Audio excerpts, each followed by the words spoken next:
Good morning, King George Elementary School and Mrs. Leonard's class.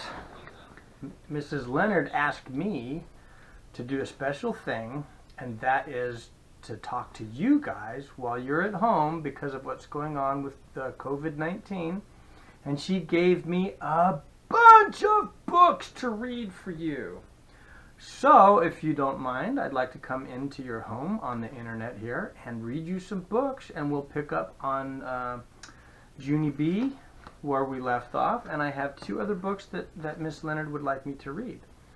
So, we're going to read the first book. It's called Wake Me in Spring. Can anyone guess why a book about a bear would be called Wake Me in Spring? Oh, our lightning bug fell. We need to see if we can keep our lightning bug up. He might fall, and if he does, we might have to just take him down from the chair. You know who that is, right? That's your lightning bug, right? From Miss Leonard's class. So, Wake Me in Spring. I think bears sleep in the wintertime, don't they? So they got to wake up in spring. So let's see what this story is all about, shall we? All right. Mouse looked out from his hole and said, "Whew, it's getting cold," he shivered. Bear scratched his belly and yawned. Yes," said Bear. "I feel winter in my bones." Bear looked at the calendar. "Time for bed," he said. "I'm so tired. I will surely sleep all winter long." "Bear," cried Mouse, "you'll miss winter." See, he's concerned. What's going to happen? "Oh," Bear yawned and said, "I'm so sleepy. I don't care." Mouse waved his arms. "You'll miss the sleigh rides in the snow," said Mouse. Bear rubbed his eyes and said, "I'm so sleepy. I don't care." Well, you'll miss hot chocolate and steaming cups," said Mouse. Bear pulled the curtains. "I don't care," he said. "You'll miss ice skates on frozen lakes," said Mouse. Bear locked the front door and said, what did he say? "I don't care." "Well, you will miss snowmen with carrot noses," cried Mouse. What do you think Bear's going to say? Yep. Bear only sighed and said, "I don't care." Mouse didn't say a word. Finally, in a sad, soft voice, Mouse said, "And I will miss you." Bear looked into Mouse's watery eyes. Bear said, "Mouse, I will not miss sleigh rides in the snow, hot chocolate in steaming cups, ice skates on frozen lakes, or even snowmen with carrot noses. But I will miss you. I will miss you very much." Bear bent down and gave his friend the kind of hugs that bears give best. What kind of hug is it, do you think? I bet I know. Let's see if we're right. "A hug that lasts all winter." I was wrong. I was going to say a bear hug. But it wasn't. "My little friend," Bear explained, "please understand. A bear needs to sleep all winter long." Mouse sniffed and he blew his nose. Kerchonk! Bear brushed his teeth and said, "Mouse, I feel winter in my bones. Please wake me in spring when flowers bloom and birds sing. Mouse tucked Bear into bed and whispered, "Good night, Bear. Sleep tight. I'll see you in spring when the flowers bloom and best friends sing." See, they're happy together. Well, that was a good story. Surprise, surprise. The next story that Miss Leonard asked me to read you is called You Make Me Happy. And it looks like two friends. Let's see what this story is about. Now remember, these are picture stories, right? So you don't need to use your imagination. We're just going to read and see the pictures, and you can see what the artist and the author wanted you to see by what they draw and write. You make me happy. You make me sing. There's bounce in my footstep like bunnies in spring. So this is a rhyming book again. Remember we talked about that. So these two pages rhyme, so they match. But bunnies in spring, and they're bouncing and singing. But we can't hear them sing because it's a book.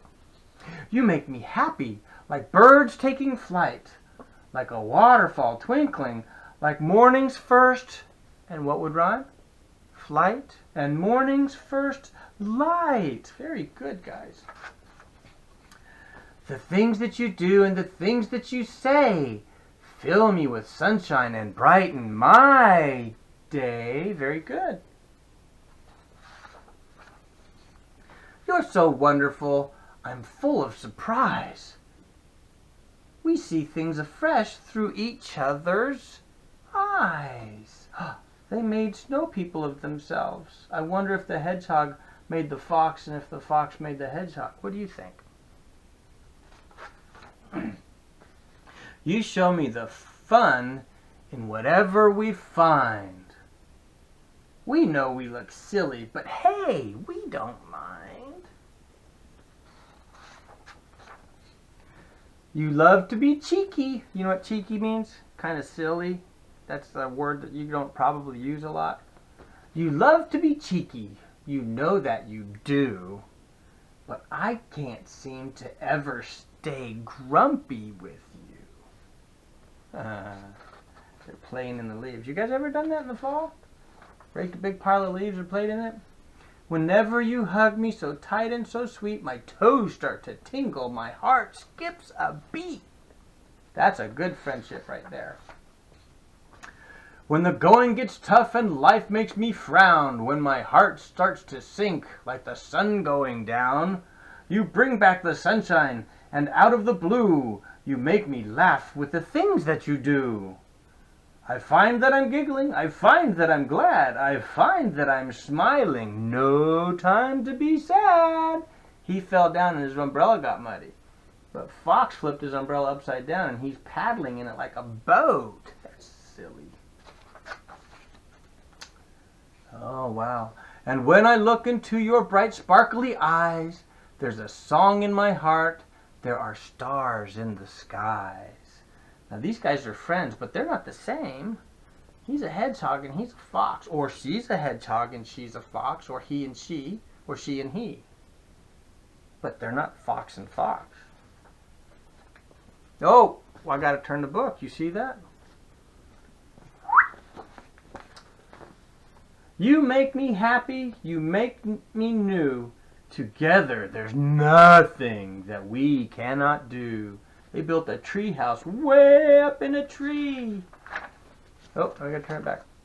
You make me happy and hopeful and strong.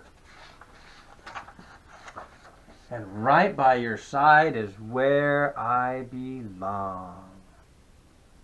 Nice.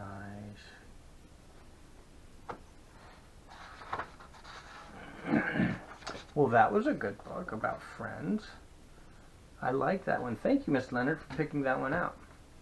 Now it's time for Junie B. And we all know what kind of book Junie B is, right? It's not a picture book. It's an imagination book. So we have to use our imagination when we read the story. Does anybody remember where we're at? Does anybody remember? I remember.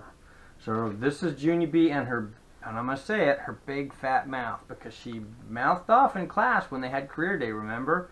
And the motorcycle police officer came in, and the dentist came in, and she said she was going to be what? Somebody who is a hero, who carries keys and can draw, right? Isn't that what she said?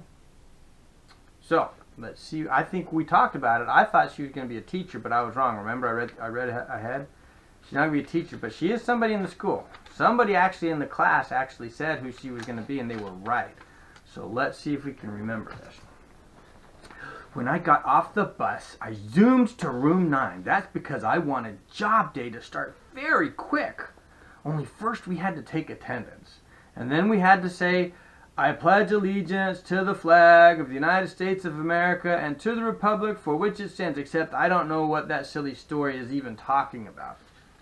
But you guys do, right? Then finally, Mrs. clapped her hands loud. And guess what? Job day started. That's what. Boys and girls, you all look wonderful in your outfits, Mrs. said. I can't wait to learn what all of you want to be when you grow up. Who would like to go first? I would, I yelled out. Only then my bestest friend Lucille raised her hand very politely, and she got to go first. Lucille looked the most beautifulest I have ever seen her. She was wearing a new dress that her Nana bought her. It was the color of pink velvet. And she had on shiny pink shoes and socks with bows and lace on them. Lucille's Nana is loaded, I think. Lucille went to the front of the room. She reached into a little bag and pulled out a sparkling crown with jewels on it. I know somebody in class is going to be very excited because every time she uses her imagination, everyone has this kind of outfit on. It's beautiful. High heels, a crown, a beautiful dress. So that's what Lucille's outfit is. Let's see what it is. Then all of room 9 said, ooh, except not for the boys. When I grow up, I'm going to marry a prince, she said. I'll be a princess, and my name will be Princess Lucille. Then she put the sparkling crown on her head, and she looked like a fairy tale guy. Mrs. smiled. That's a lovely thought, Lucille, she said. I know, said Lucille. My Nana says if you marry a prince, you're set for life. After that, Lucille said her dress costed $85, and her shoes costed $45, and her lacy socks costed... How much? Oh, wait. And her lacy socks costed $6.50 plus tax. Then Mrs. told Lucille to sit down. Ricardo went next. He was kind of wearing a round yellow hat. It was the kind of hat that you can bang on. This is called a hard hat, he said. You have to wear it when you're building tall buildings, or else somebody might drop a hammer from way up high and it could hit you on the head and kill you. Mrs. smiled. So you're interested in construction, right, Ricardo? She asked, but Ricardo just kept on talking about other stuff that could fall on your head and kill you. Poor Ricardo. Like a paint can, an electric drill, and a lunchbox. Then Mrs. said, sit down to him too. That's when William raised his hand, only he was being very bashful, which means shy, and he wouldn't go to the front of the room. You don't have to be nervous, William, said Mrs. Just tell us what you want to be when you grow up. William covered his face with his hands. Super William, he said very quiet. Super William, he said very quiet. Then he got out of his seat and he jumped way high in the air, only his cape got caught on his chair and he crashed to the table. After that, Super William got very sniffling, and Mrs. said we could go back to him later. Then lots of other kids talked about their jobs, like a boy named Clifton. He's going to be a rich and famous astronaut. And a girl named Lily is going to be a rich and famous movie star, and also she wants to direct. A boy named Ham is going to be a rich and famous boss of a big company, and he taught us how to say the word, "You're fired!" And here's the bestest one of all, because a boy named Jamal Hall is going to be rich and famous president of the whole United States. Cool, said Ricardo. Then the other boys said, cool, too. I did a secret smile. Yeah, only not as cool as my job, I thought to myself. Then I raised my hand very polite, and Mrs. called my name. Oh boy, I shouted, oh boy, because mine is even better than the President of the United States. I zoomed speedy quick to the front of the room. Then my excitement wouldn't stay inside of me. A janitor! I'm going to be a janitor! I hollered out. After that, I jangled my keys, and I waved my paintbrush in the air, and I clapped and clapped. Only too bad for me, because nobody clapped back. And here's something even worse. Room 9 started to laughing very much. It was kind of mean. She wants to be a janitor, they yelled. Then they pointed at my brown pants and they called me the silly name. And I didn't know what to do because I felt very crumbly inside. So I just kept on standing there. And then my eyes got a little bit of wet in them and my nose started running very much. That's how come I covered my face. They're not having courtesy for me, I said real soft. Only just then Mrs. clapped her angry hands together. Room 9! And she scolded them. Junie B is right, she said. Being a janitor is a very important job. You have to be hardworking and reliable and very, very trustworthy. I peeked through my fingers at her. Yeah, and don't forget the part where you have to save people from danger, I said. Then that Jim I hate laughed right out loud. Janitors don't save people from danger, you goony bird, he said. Now that's probably not very nice, is it? We wouldn't do that in Miss Leonard's class. But it's in the book, so I have to read it. I stamped my foot at him. Yes, they do. They do too, because one time I was eating a dangerous lifesaver, and janitor made me spit it out. And also he brought his flashlight to room 9, and he saved William from a dangerous dental floss. Then I held up my jingle-jangle keys, and these keys are what janitor unlocks the bathroom door with, or else we couldn't even go to the toilet. Then I showed him my paintbrush, and janitor paints litter cans too, I said, and painting is the funnest thing I love. That Jim did a mean smile. Yeah, well, too bad for you, but you're a girl. Oh, he did not. He said she's a girl, and janitors have to be boys, is what he said. So there, I run to his table. No, they did not. Do not, you silly Jim head. I said, girls can be anything boys can be. Right, missus? Right? Because I saw that on Sesame Street, and I also saw it on Oprah. Mrs. did a smile. Then my bestest friend Grace started to clap. And guess what? All of the other girls in room 9 clapped too. I think they liked that. Chapter 8, last chapter. Today, janitor came to room 9 for show and tell. It was the funnest day I ever saw. That's because he brought his very big toolbox with him, and we played a game called Name the Tools. And guess what? I knew the saw, I knew the hammer, and the metric socket set with adjustable ratchet. Then janitor showed us how to use his stuff, and Charlotte got to shine his giant flashlight, and my bestest friend Grace got to push his big broom. And Lucky Duck Lucille got to clean the chalkboard with his squishy sponge. Except for then a little bit of trouble happened, because I wanted to mop. Only that silly Jim wouldn't let go of it, and so I had to pinch his arm. After that, the mop got removed from us. Removed is the school word for snatched right out of our hands. After that, janitor sat in a chair, and room 9 sat all around him. Then he told us all about himself and his job. And guess what? He's been a janitor for 14 years. And he was born in a different country from ours. His name is Gus Valloni. Hey, I love that name of Gus Valloni, I hollered out, because Valloni is kind of my favorite sandwich. Then I smiled very proud. And guess what else? I said to room 9, me and janitor are bestest friends, and sometimes he calls me the nickname of Sis.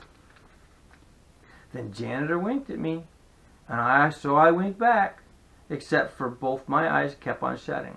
So she was doing a double wink. It's called a blink. And so I had to hold one of them open with my fingers so she could blink like this. Oh, no, I did the wrong one. Like that. There we go. Pretty funny, huh? I really like that Gus Valloni, I whispered to my bestest friend Lucille. Only then that silly girl named Lily heard what I said, and she started singing, Junie B's got a boyfriend. Junie B's got a boyfriend. And so that's how come I felt very embarrassed. Me and my silly fat mouth, I said. Then Mrs. laughed, and Janitor laughed, and everybody else laughed too. After that, Janitor had to go back to work, and so Mrs. shook his hand. Then Room 9 clapped and clapped for him, and Janitor smiled, and his jingly keys jangled all the way out the door. That is the end of that chapter book. So we've read 3 Junie B books already. Now Miss Leonard has some other chapter books. I'm going to do some more videos. But does anybody have imagination for Junie B that they want to share? If you do, you can click on the link below and type in what you want to share. What you saw as the janitor, or maybe Lucille's outfit with her crown and pink velvet dress, or maybe Ricardo's hard hat, or maybe talk about what the janitor looked like. But you can write on the bottom of the YouTube video in the comment section, and you can talk about what you want to talk about. Use your imagination. Be very descriptive. Tell your parents what to type, and they'll type it, and you can describe what you want to describe like we do in school. Until next week, Miss Leonard's class and King George Elementary, you guys have a great week. Stay safe, and I'll see you soon.